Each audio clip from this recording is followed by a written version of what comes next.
Boa noite, queridos irmãos. Novamente estamos aqui em nome da Casa Espírita Joana de Ângeles, de Florianópolis, Santa Catarina, para esse encontro com o Evangelho, onde procuramos levar a todos os assistentes a palavra de Jesus Cristo, registrada nos Evangelhos, naturalmente que diante da perspectiva espírita, está contida lá no Evangelho segundo o Espiritismo. Então sejam todos muito bem-vindos. Que a paz do nosso Divino Mestre esteja com todos nós e com os nossos lares, e que neste momento nos auxilie a levar com clareza a mensagem de hoje.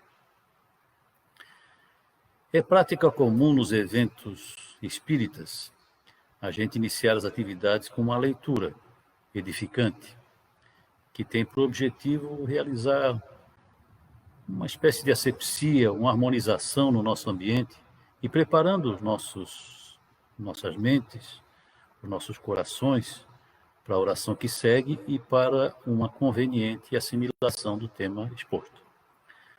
E a leitura de harmonização de hoje tem o título Convite ao Otimismo, retirado do livro de Joana de Ângeles, através do médium Divaldo Pereira Franco, do livro Convites da Vida.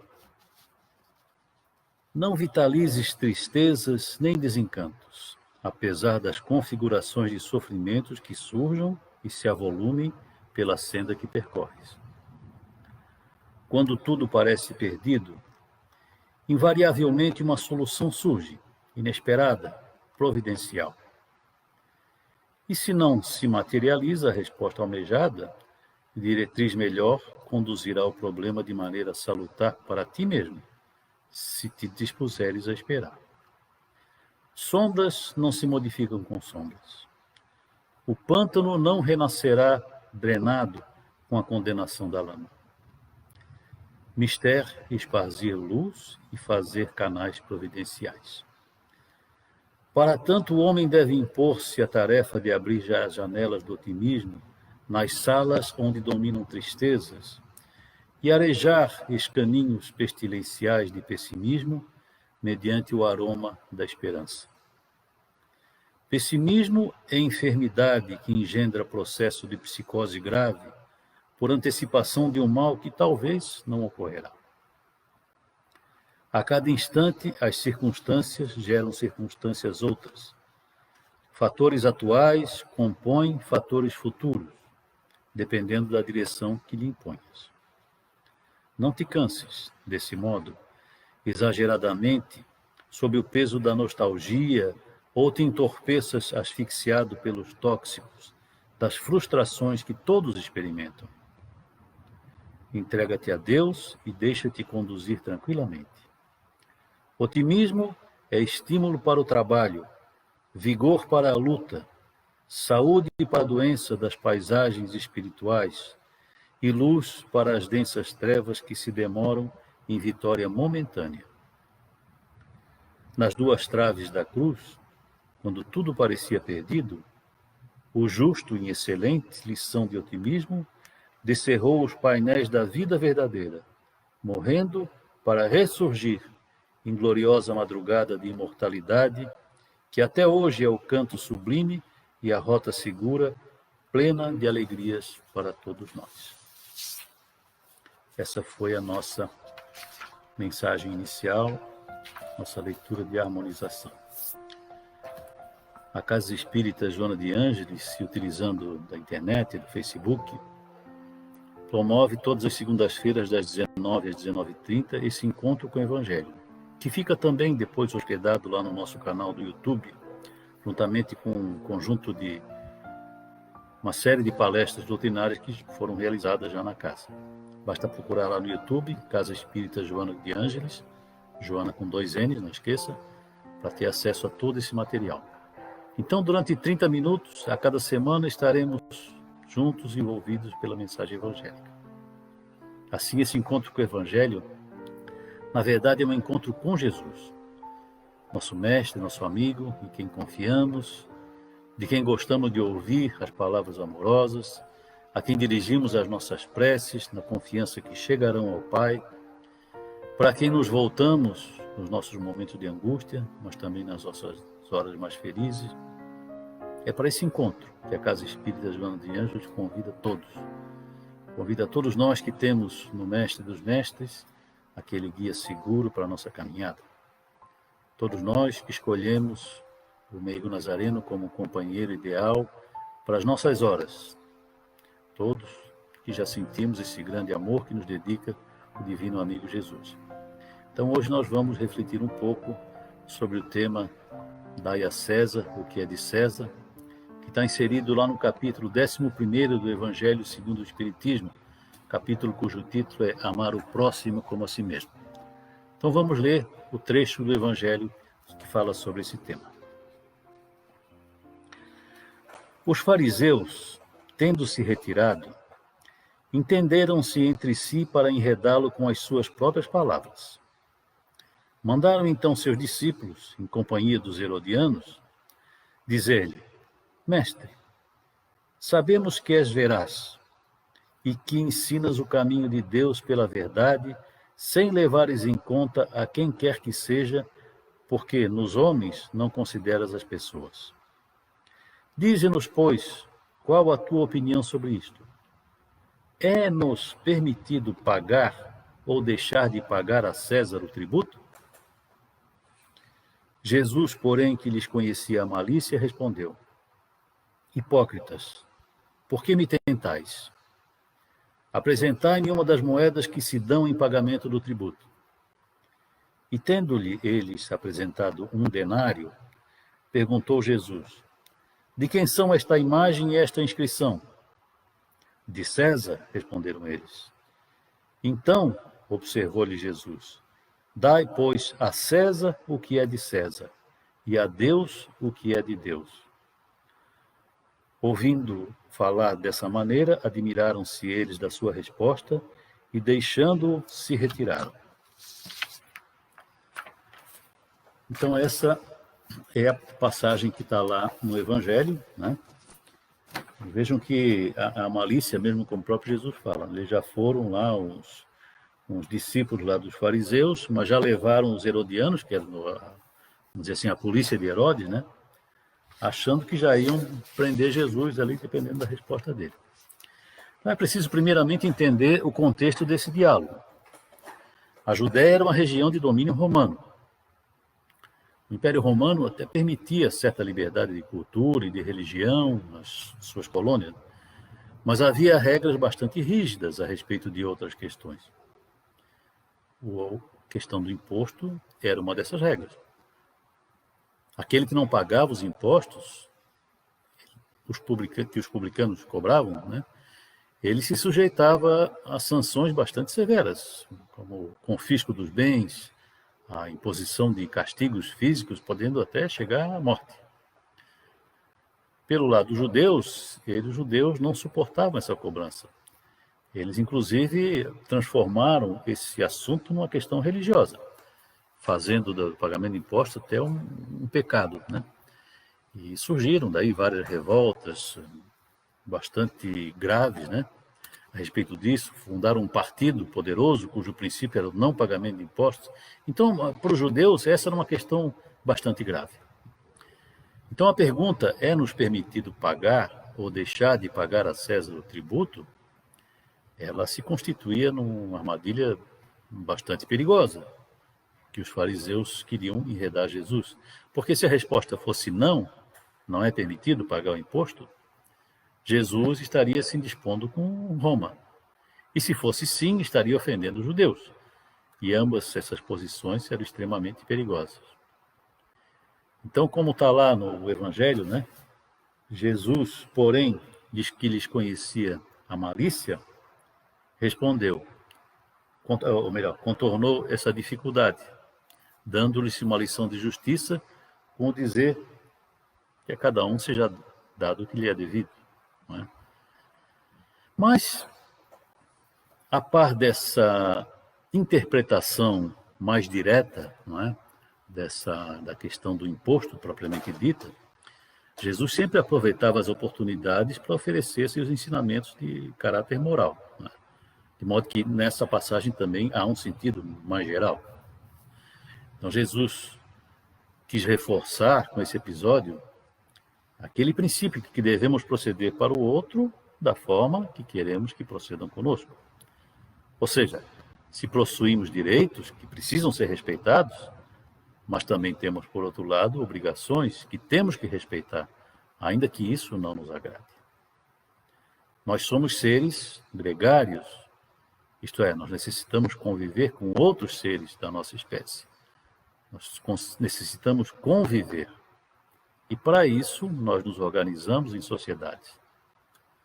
E essa organização, inclusive, faz parte do cumprimento de uma lei natural, uma lei divina, que é a lei de sociedade. O Livro dos Espíritos dedica um capítulo inteiro a essa lei, que é o capítulo 7º do Livro dos Espíritos.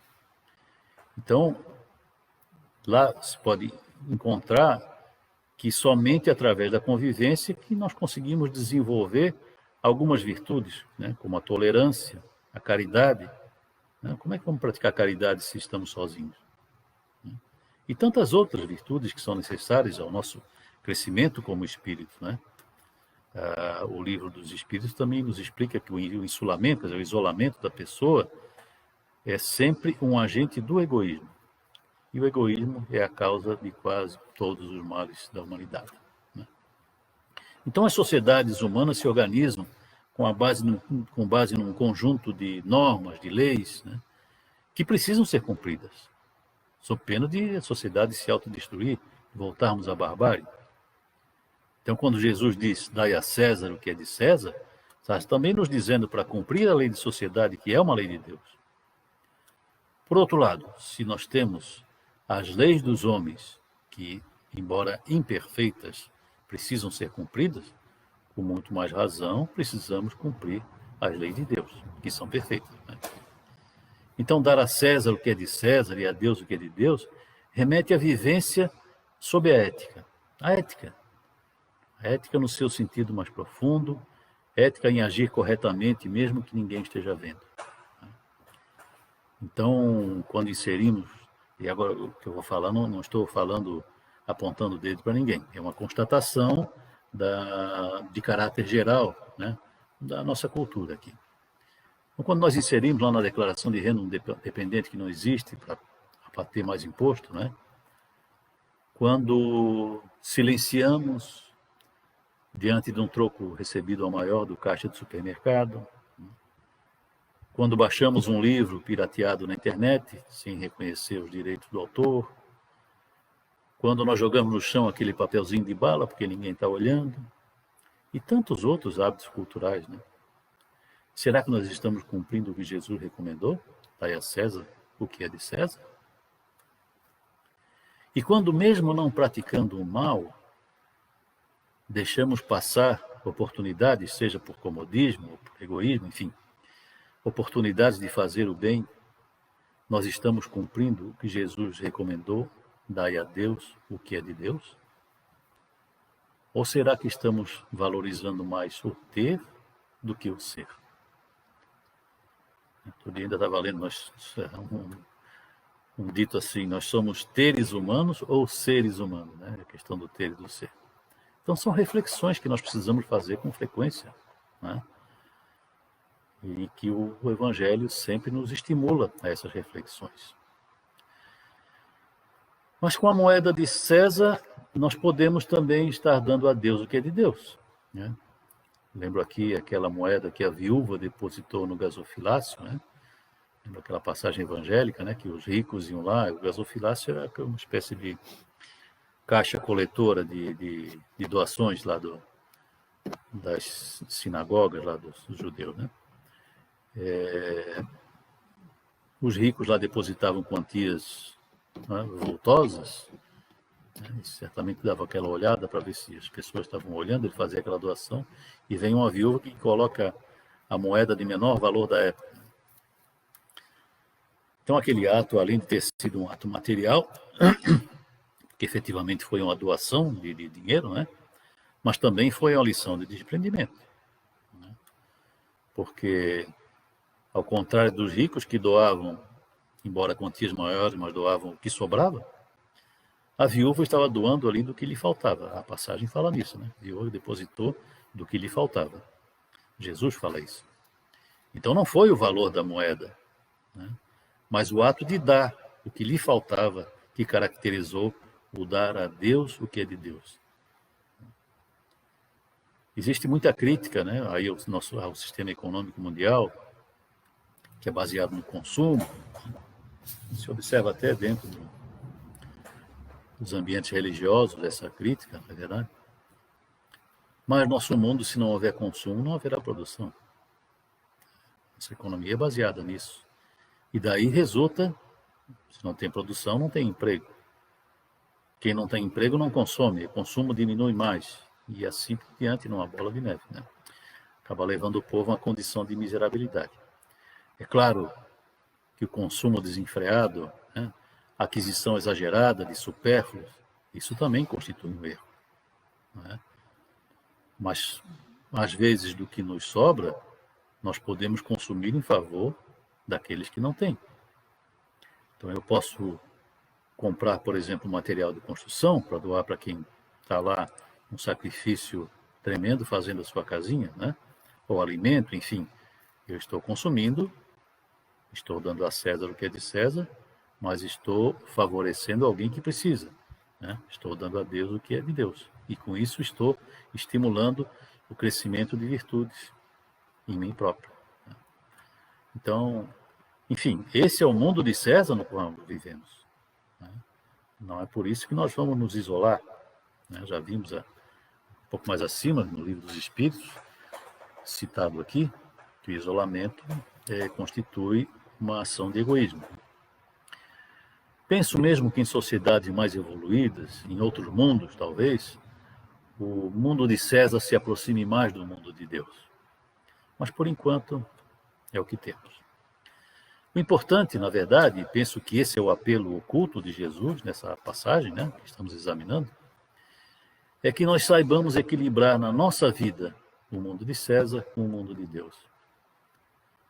Porque se é certo que dessa vida levamos apenas o que o suporta o nosso espírito, que são as aquisições culturais e morais, mas também é certo que precisamos viver esta vida no mundo de César, como um habitante do mundo de César. Portanto, queridos irmãos e irmãs, empenhemos os nossos esforços em conquistar esse equilíbrio. Né? Deus nos deu a balança, que é a nossa consciência. A vida nos dá, ou nos disponibiliza os pesos. E o Evangelho de Jesus nos ensina a dispor esses pesos na balança, de forma que consigamos, que obtenhamos o equilíbrio entre o prato de César e o prato de Deus. E a doutrina espírita está aí, né? Nos auxiliando a compreender a mensagem de Jesus, nos dotando de força de vontade para vivenciar a mensagem de Jesus. O Espiritismo é uma ferramenta poderosa de avanço moral, porque o Espiritismo nos mostra com clareza os nossos deveres diante de Deus, diante dos nossos irmãos, né? Os nossos deveres do mundo de César e do mundo de Deus, para que nós possamos promover em nós aquilo que no ambiente espírita nós chamamos de reforma íntima. Aqui me lembro de uma frase de um escritor e jornalista uruguaio, Eduardo Galeano. Ele dizia mais ou menos assim: nós somos o que fazemos, mas somos principalmente o que fazemos para mudar o que somos. Pensemos nisto. Muito bem, agora vamos realizar um momento de meditação, um momento de reflexão, através de uma leitura edificante também. Então, recomendamos, nesse momento, fechar os nossos olhos, elevar os pensamentos a Deus, procurando uma sintonia com o mundo superior, para que cheguem a nós, que chegue aos nossos lares, vibrações de paz, de harmonia, que favoreçam as nossas realizações diante dos ideais do Evangelho de Jesus. Durante esse processo, nós vamos fazer uma leitura do capítulo 18 do livro Cirurgia Moral, ditado pelo espírito Lancelin ao médium João Nunes Maia. A leitura tem o título Alimenta a Esperança. A esperança não pode desaparecer dos nossos ideais. Ela é uma flor que nos predispõe para os rumos do despertar espiritual e faz desaparecer as dúvidas, fornecendo-nos um ambiente favorável à vida feliz e alegre. Quem espera sempre trabalha para alcançar. Quem espera sempre trabalha para alcançar.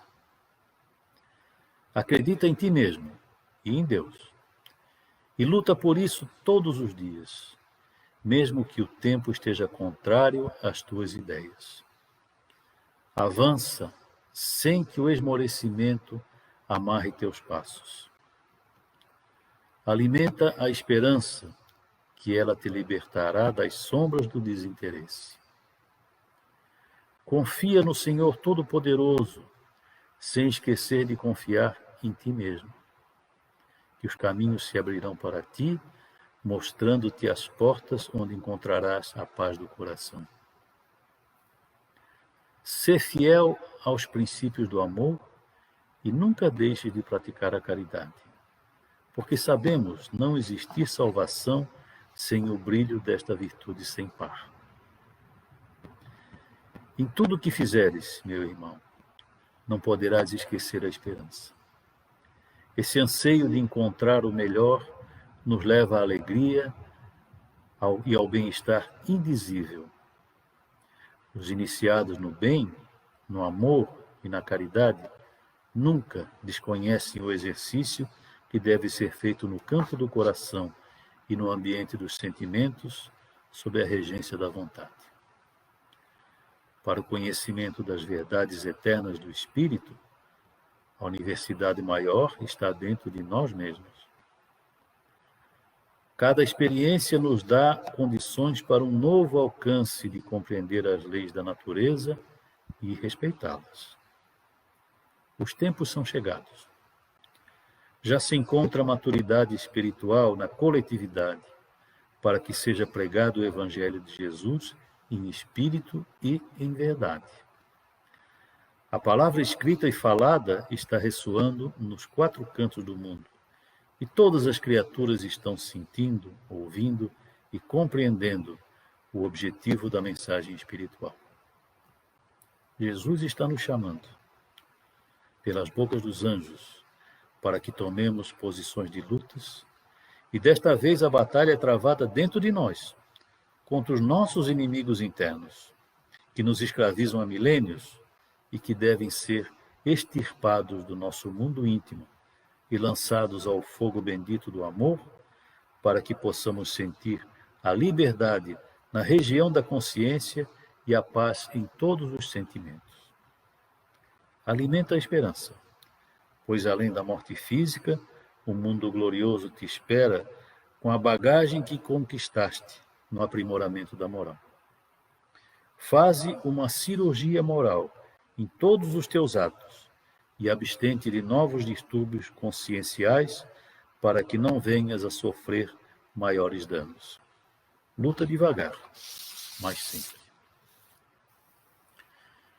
Então, após essa leitura, essa mensagem tão expressiva de Lancelin, nós vamos nos encaminhando para o encerramento da nossa exposição, agradecidos por tudo que recebemos nestes minutos que passamos aqui juntos, agradecidos à presença de todos, não é?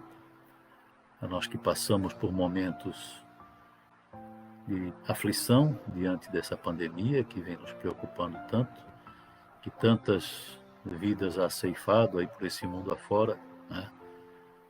Tantos lares impactados por essa doença, né? Então, rogamos a Jesus que ilumine nossos lares, que apacente os nossos corações, para que possamos aproveitar de todo esse sofrimento, né, o que de bom se pode daí tirar. certamente isso está também desenvolvendo em todos nós bons sentimentos, boas virtudes, como o reconhecimento de que todos somos iguais, né? Porque a doença não faz distinção entre ricos e pobres, entre religiões diferentes, né? Nem idades diferentes nós estamos vendo aí, né? Então, na verdade, isso vem muito para a nossa reflexão, uma reflexão mundial sobre o nosso viver.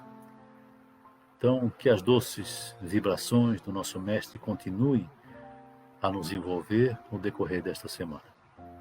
Que seja uma semana de paz, de harmonia, de saúde para todos nós, onde possamos, com fé, com coragem, com resignação, combater o bom combate, como nos ensina Paulo de Tarso, rumo à edificação da nossa felicidade futura.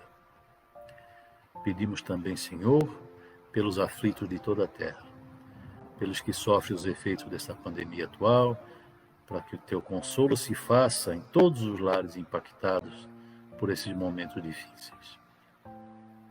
Pedimos também pelas nossas autoridades de todo o planeta, Senhor, para que a tua luz se faça em suas mentes e seus corações, nas difíceis decisões que precisam tomar, em decorrência das missões a que foram destinados. Que a tua paz, Senhor, esteja sempre conosco. Obrigado, Jesus, pela oportunidade deste encontro em torno de um ideal tão sublime. Na próxima semana, meus irmãos, minhas irmãs, estaremos aqui, mais uma vez, nesse mesmo horário, com uma nova edição desse encontro com o Evangelho. Esperamos por todos vocês uma semana de bênção, de paz, de amor, de saúde e de alegria para todos. Fiquem em paz.